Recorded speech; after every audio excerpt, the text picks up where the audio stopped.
நிறைய பேர் பண்ணுற தப்பு இது. கொஞ்சம் தெளிவாக கேளுங்க, ரொம்ப முக்கியமான விஷயம். வாழ்க்கையில் ஏதாவது ஒரு கஷ்டம் வருது, இல்லை ஏதாவது ஒரு நமக்கு எதிர்பார்க்காத ஒரு சூழல் வருதுன்னு வச்சுக்கோங்க. முதல்ல நம்ம கேட்குற கேள்வி ஏன் அப்படி ஒரு சூழல் நமக்கு வந்திருக்குன்றது கிடையாது.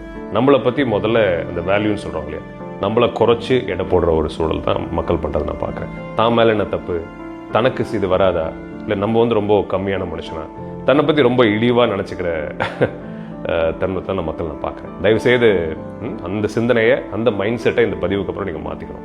ஒரு சூழல் வருதுன்னா ஏதோ ஒரு நல்ல விஷயம் அது மூலமாக நீங்கள் கற்றுக்கலாம், இல்லை மாறலான்ற ஒரு அடிப்படை விஷயத்தினால தான் அந்த மாதிரி ஒரு சூழல் வருது. எல்லா சூழல்லையும் உங்களை பற்றி ஒரு சூழல் வந்தவொடனே, ஒரு கஷ்டம் வந்தவொடனே தன்னை இன்னும் தாழ்த்திக்கிறது, இன்னும் தாழ்வு மனப்பானைக்குள்ளே போகிறது, இன்னும் குறைச்சி எடை போடுறது, அப்படி போனீங்கன்னா அப்புறம் வாழ்க்கையில் சந்தோஷம்னு கிடையாது, எதுக்குமே ஒரு உணர்வு இல்லாமல் போயிடும். ஸோ அதனால தயவுசெய்து ஒரு சூழல் வந்துச்சுன்னா அந்த சூழலை எப்படி சமாளிக்கிறது நீங்கள் யோசிக்கணுமே தவிர உங்கள் மேலே ஏதோ ஒரு குறைன்ற அந்த சிந்தனையை இந்த பதிவுக்கு அப்புறம் நீங்கள் மாற்றணும். ஒரு வாட்டியும் கஷ்டமான சூழல் வரப்போகுது, இது நீங்கள் பண்ணி பாருங்கள். கண்டிப்பாக உங்கள் வாழ்க்கை அடுத்த லெவலுக்கு போகும். என்னை நம்புங்க. இதில் நான் எப்பயும் சொல்கிற மாதிரி உங்கள் எல்லாருக்கும் நான் இருக்கேன்.